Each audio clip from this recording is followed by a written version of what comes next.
Greetings from the Corporate Interface Cell and a very warm welcome to Business Edge 4.0, 6 industries, 1 podcast, where we delve deep into the ever-evolving landscape of the corporate world.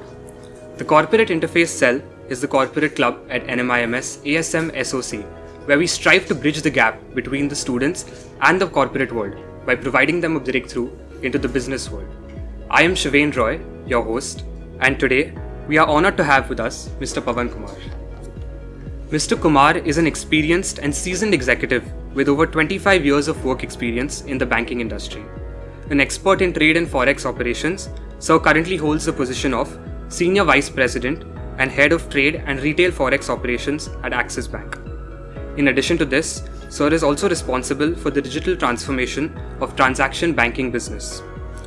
During his extensive career span, he has worked with distinguished banks such as Bank of Baroda, SMBC, and Yes Bank, bringing a spark of innovation and experience to each role he assumes.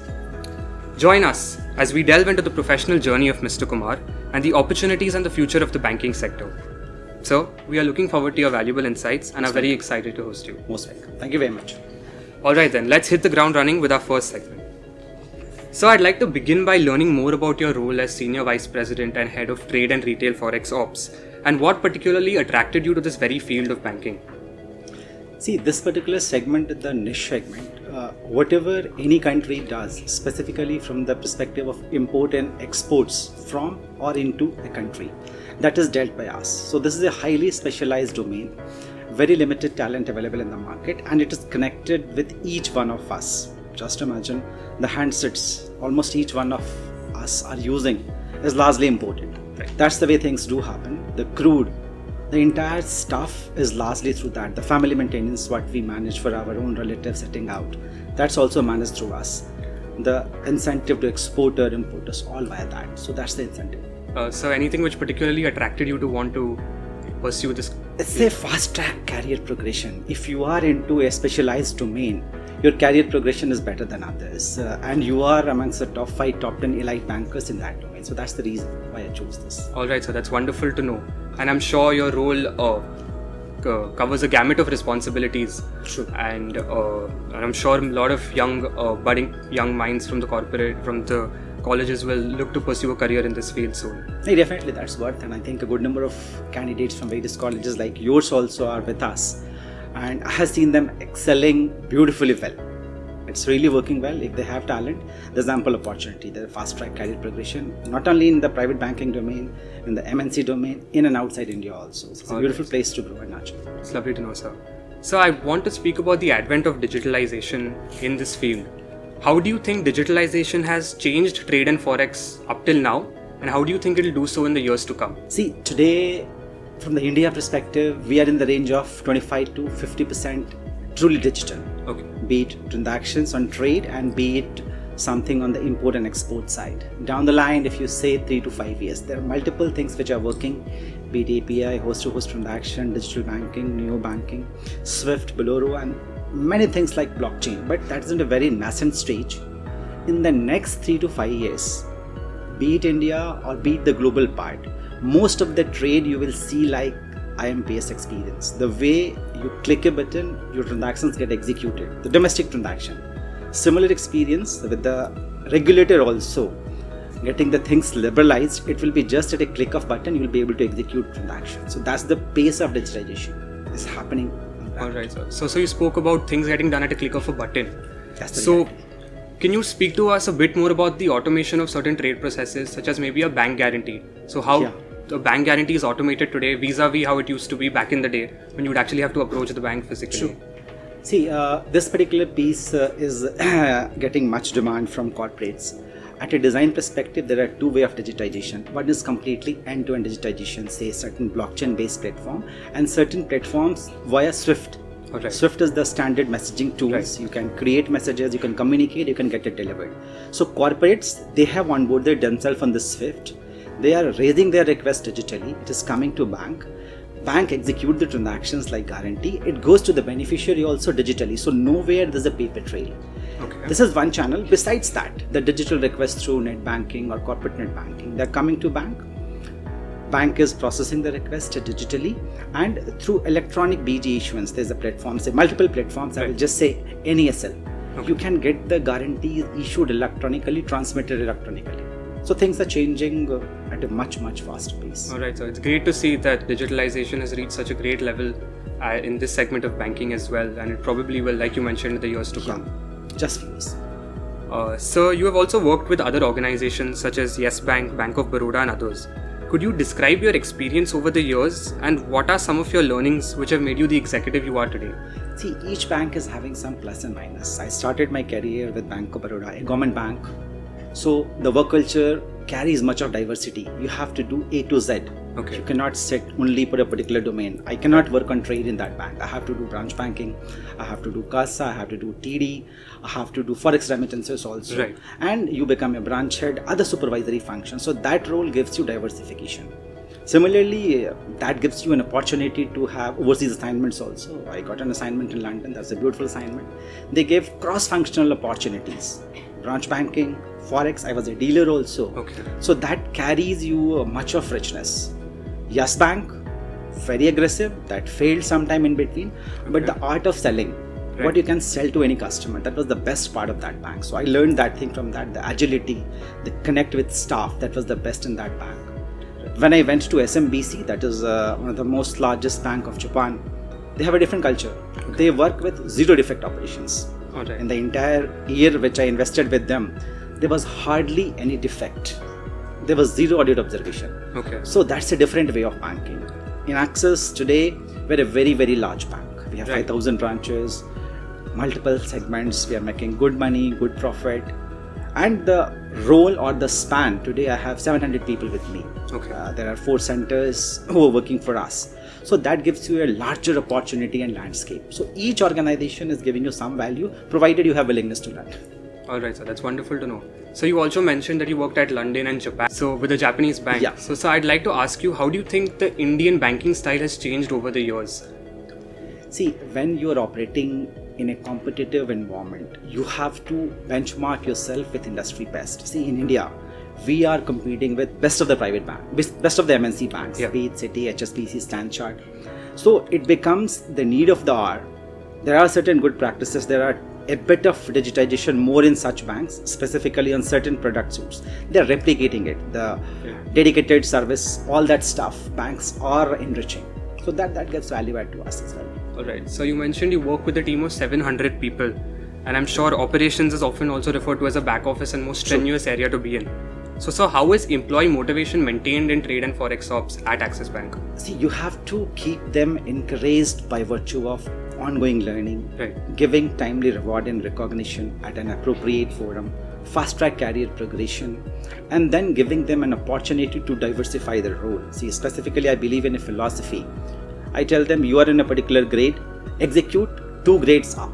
Okay. The role, whatever you can do that. So that provide them empowerment, opportunity to interact with other external stakeholders. So these are some things which help us, even though we have a difficult life in terms of number of hours they put in. But if they get an opportunity that, yes, I'm getting recognized in the ecosystem, that's the best thing what they can have. So that works. That's the only thing which motivates them. Alright, sir. So you mentioned about a fast-track career progression. But so with 700 people under you, how is it easy to ensure that everyone is catered to, and does the bank have any particular policy that they implement to ensure that all employees are motivated at all times? See, it's a relative performance. In your family also, you will have some good or bad members. Similarly, in an organization also, we have a rating methodology. Some guys will be good, very good, exceptional. Some will be poor and below par. So there is a fast track for those guys who are into the exceptional bucket. Some guys are getting promoted on unlimited of 1 year.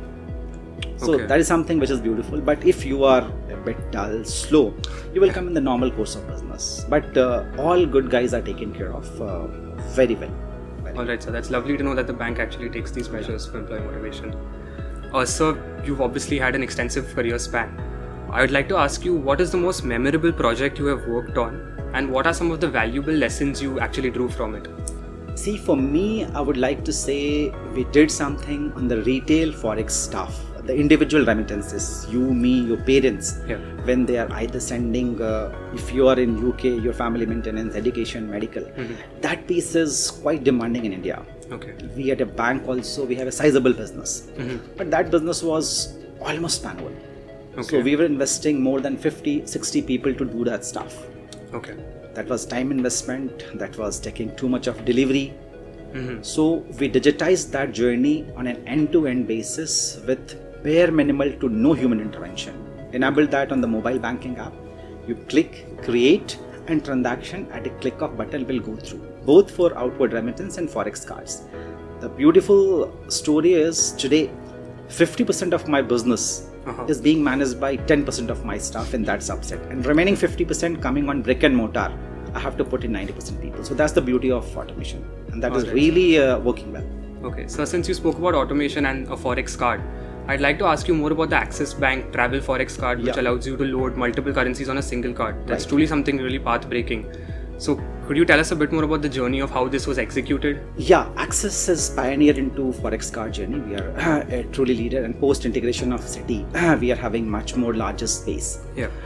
This business is getting too much of demand from customers because the entire family maintenance business, education business, or the kids moving out is largely being taken care of by this stuff. It gives you a flexibility to withdraw cash at overseas ATMs with nominal fee, spend at any outlet. The charges of Visa and Master are a bit nominal. That's why with larger adoption at outlets across the globe, bare minimal cash withdrawal charges as limited as $2 to $3 stuff, it is getting popularity, and I have seen across various cards it is getting a bit preference. Okay, so since you mentioned about students shifting out and being able to withdraw money, I'd also like to ask you about further digitalization in this domain. So for example, if you could link foreign currency with the UPI app. It's happening. It is happening, sir? It has started. With Government of Singapore, Government of Dubai, certain projects they have started. Not exactly at a pace at which it should happen, but the way few governments are moving. One line I said, it will be an IMPS experience. So wherever you have rupee leg, they are bringing the regulators together, and using that interface, they are providing too much of flexibility. So at least with the friendly countries, I'll say Singapore, Dubai, and all that stuff, it is in pilot stage. Very soon you will see the expansion also. So you do see it happening in the coming years for sure? Yeah. I said just wait for 3 to 5 years. Alright, okay. It will be the way we are thinking. Alright. So what are some of the key challenges you see in the current global trade and forex landscape?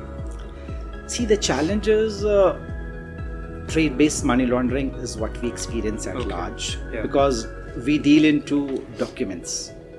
Underlying documents are having custom confirmation with regards to the bona fides. So we largely look into documents, but the underlying trade, where the goods are flowing, services have been rendered, that we are not privy to. And you can do some fixed transactions to an extent of billions, which is a gray area for all of us, especially banks. The second thing is the way fierce competition we have experienced. That is creating some more problem. It's a problem for every organization, but in the banking space also, we have seen business at no cost, business at nominal cost.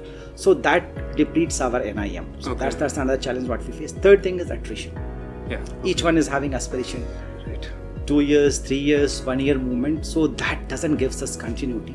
So that is something which haunts us at a design level, how to have the team motivated so that we deliver best in the space. Alright, sir. So, but with obviously so many challenges, I'm sure there are an equal number of opportunities as well. So, but with so much scope for growth and yet so many challenges, I'm sure your work profile surely comes with its fair share of stress. So, how do you de-stress and unwind? See, it depends upon your role and your approach, how you handle or touch upon the issues. You can start your day with a load of yesterday or some previous backlog things, but you only have to solve your problem. So at a design level, at least I believe in a philosophy that everything is possible, and I can do that. The only thing is we have some good supervisor also, so when we get stuck or there is something which is just too critical for the organization, we reach out to them in time that yes, this is the problem statement, how to solve it. We get proper guidance. I haven't experienced any challenges as far as I personally concerned. But there are some people who do experience because it is not equal for all. Right, yeah. But the way you grow, you have to take more responsibility. You cannot shy away from that. Alright, so it's great to know that Axis actually has supervisors who you can reach out to, and it's imperative to maintain good well-being in a fast-paced world like ours. Correct. So lastly, I'd like to ask you, as someone who has worked so extensively in the banking sector, what advice would you give to our students looking to pursue a career in banking and finance? I will suggest one thing. Whatever you do with a commitment. No role is a mean role. Try to get into a specialized domain. Domain means there may be treasury, there may be trade, there may be corporate banking, there may be digital banking. So that type of role will give you fast-track career progression. The normal role of a branch banking, that is not going to give you the role growth and opportunity. So it's a beautiful place to work for, but please restrict yourself to the specialized domain. Okay. It will give you much faster growth, career opportunity, recognition within India and outside India also. Okay, alright. I'm sure, sir, with the number of increasing students wanting to enter finance, They should do that. I have seen, I'm witnessing the new guys or the youngsters, they're really doing well, but not all. Some of them who have the gut feel and the willingness to learn, they're really doing good. so you believe you should enter a niche field within finance as well? Definitely. Alright, so thank you for your advice. I'm sure it will go a long way for our students wanting to enter the industry. So as we conclude our first segment, I would like to express my gratitude for sharing your valuable inputs with us. I'm sure our listeners have benefited a lot from the insights provided by you. Let us now change tracks and move into the more dynamic segment of our podcast, starting with the rapid fire round. I'll be asking you a series of questions and we look forward to your responses. No worries. Alright, so here goes. 3 words to describe your career journey. Wow. Okay, alright. The aspect of your work that you enjoy the most. Solve it. Solve it, okay. What according to you are the most important qualities that a leader in today's corporate world must possess? Empower. Alright, okay. If you had to choose another career for yourself, what would it be? Building a bank. Okay, alright. A piece of advice someone gave you which has stuck by you throughout your career. Yeah. I was advised not to join a private bank by my parents, but I did. Okay. And I'm here. It worked out well. Okay. One thing you would like to undo or do over again, so maybe in your professional journey or academically. I wanted to be a doctor. I'm a banker. Alright. Okay. So what do you think, other than the dollar, is the safest currency in the world? Basically, rupee. Okay, so why do you say so? The way things are going, the way flows are coming into India, and Okay. the way economy is getting strength. Even China is getting depleted. Okay. No European currency is strong. Yeah. So for the next 5 years, 10 years, provided we have a stable government over here, rupee Yeah. is going to be the key currency. Not only the currency, even the economy also. Okay, that's great to know, sir. That was truly a fun-filled rapid-fire round. Let us now move on to the next set of questions that are on the minds of our curious listeners. So I'll be asking you some frequently asked questions under our next segment, CIC Wants to Know. Sure. Alright, sir. So the first question is, how do you like to celebrate your achievements, big or small? Big. So how do you like to celebrate With my them? team, with my family. Okay, so that's good to know. How do you stay motivated on a tough day? See, I never say no to something which is possible. And I motivate that to my team also, that if something has come, there is a solution to that. Okay, alright.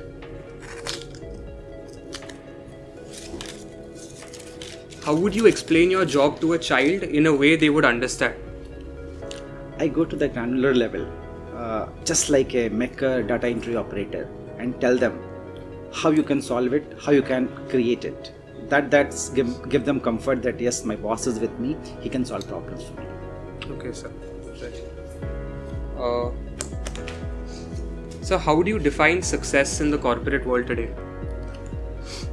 I personally believe the recognition in the ecosystem. I don't believe in the grade, but the recognition in the ecosystem in which you operate. That is the success for me. Alright. how do you motivate your team so they reach performance standards?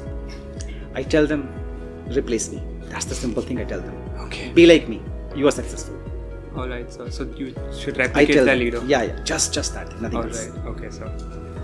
Thank you for that, sir. Now let's add a tinge of creativity to this next round. It's called the Emoji Round. I'll be asking you a few questions and you have to tell me, you have to react to them using emojis and which capture your sentiments regarding the same. So for example, if you tell a student that their exam is cancelled the next day, they'll show you this. So I'll be just giving you a few statements and you have to show me your reactions. We have the happy, this angry emoji, the face palm emoji, the no comment emoji and the shocked emoji. Sure. I'll just keep them here, sir. Yeah. Alright. So your reaction to investing on cryptocurrency. I'll say this. So why particularly? I mean, with a lot of backlash. See, you must do something which is innovative and out of box. Okay. That's it. So you don't believe all the hate that it's been getting is really... See, you have to try. Okay. It's not that you put your entire money into crypto. Okay. But you must experience and explore a small chunk of your investment. So if you don't mind, could you tell us some of the crypto? See, I don't do much of crypto investment. My son does. He just like you. And I am encouraging him that whatever your investments are, even if you write it off, but you learn. Okay. Alright. So that's the way I try to encourage them also. Alright. So what would your reaction be to AI and emotionless based stock investing? I will say this for the moment. Okay. Much of 5, less reality. Okay, much of hype less reality. Alright. When your team comes up with innovative solutions to certain challenges. Which one is your smiley one? This one, na? Yeah. Yeah. Okay. And lastly, your reaction on having to work overtime on a Friday night. Okay. Alright. I do, but I worry more about my team. Alright. That was great, sir. The emojis certainly brought a fun element to our discussion. On that note, let's move to the next segment of our podcast. It's called Beyond the Boardroom. Okay. As the name suggests, we would like to get to know more about you, the person behind the professional. So, Yeah. a book or show you enjoyed reading or watching recently? I don't read books. Alright, so any show, movie? I invest my time listening to skilled orators. One of them is Sonu Sharma. So Alright, I sir. do invest in such things. I don't read any books. In my life, I haven't read any book. Okay, sir. Alright. Barring the school books and MBA books. So, how do you stay up to date with all the upcoming trends? I keep investing my time on latest happening on economy, global, social on a real-time basis. Even if it is 12 midnight, I do invest 1 hour on electronic media. So that's the way I try to keep myself. So you think electronic media is... That's the way of life. Alright. Provided used for good things. So since you mentioned about MBA books, how important do you think an MBA is to enter the corporate world? Because... It makes you presentable. I will Alright. not say much of knowledge, but it makes you presentable, how to showcase yourself in the domain you are into. That's the only thing I have seen. But it makes you marketable. So you think it makes you presentable to Yeah. people? That's Alright. the So what is the one skill that you find almost impossible to master? saying yes for impossible things. Okay, alright. So how do you like to relax and unwind after the completion of a successful project?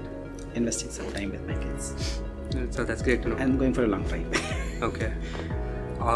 So your qualities as a person that paved the way for you to become the professional you are today. See, one thing I said in the beginning, I believe in empowerment. I train people, I coach them, and I create them to replace me. And I have seen a good number of people who have really worked well. They are well placed, well positioned across the banking space. So that's the way I believe I should lead my team professionally.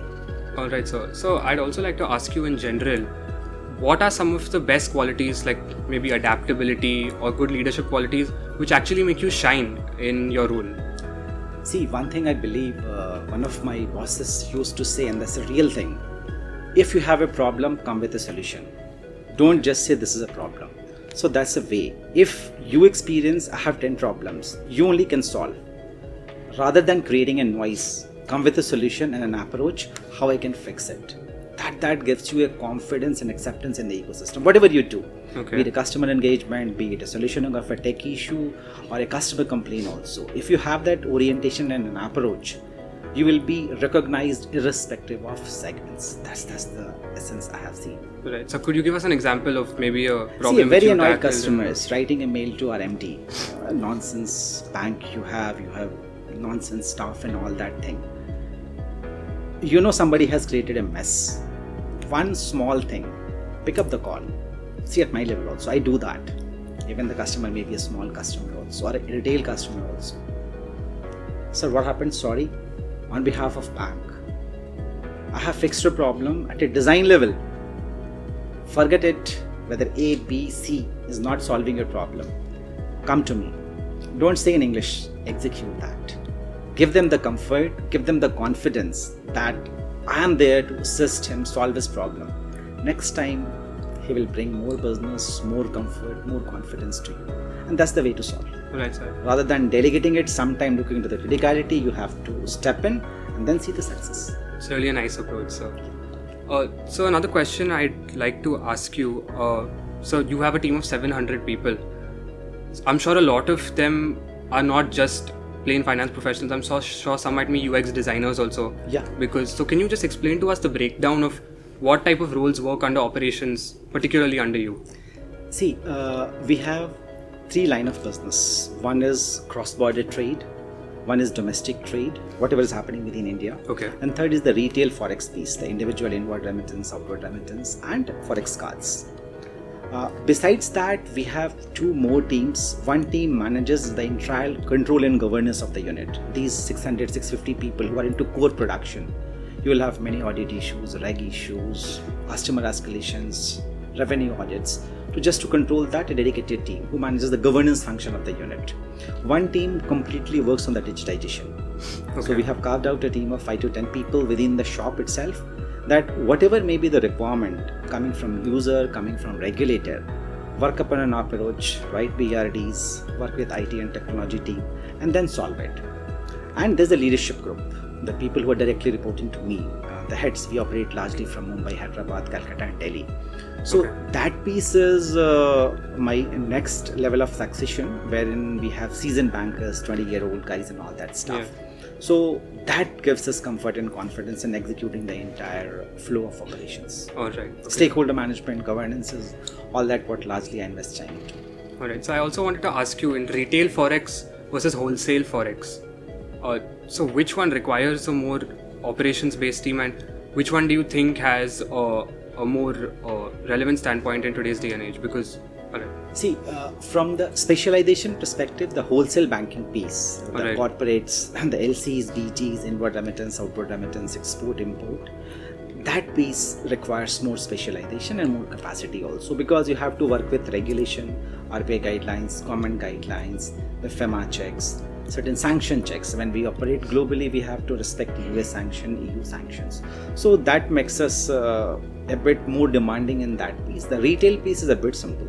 I will not say plain vanilla, but a bit simpler than this. Okay, alright, sir.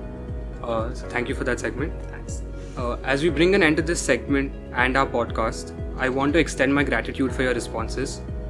Our conversation with Mr. Kumar, replete with his valuable insights into the world of trade, forex and banking, has been truly inspiring. I can certainly say that this discussion has broadened the horizons of our viewers. So I extend my sincere appreciation for your time and participation. It has been a pleasure to host you on Business Edge 4.0. I hope you enjoyed your time with us as much as we did. It was fun investing half an hour with you. Thank you very much. Thank you so much for your time, sir. Thank you. That was wonderful.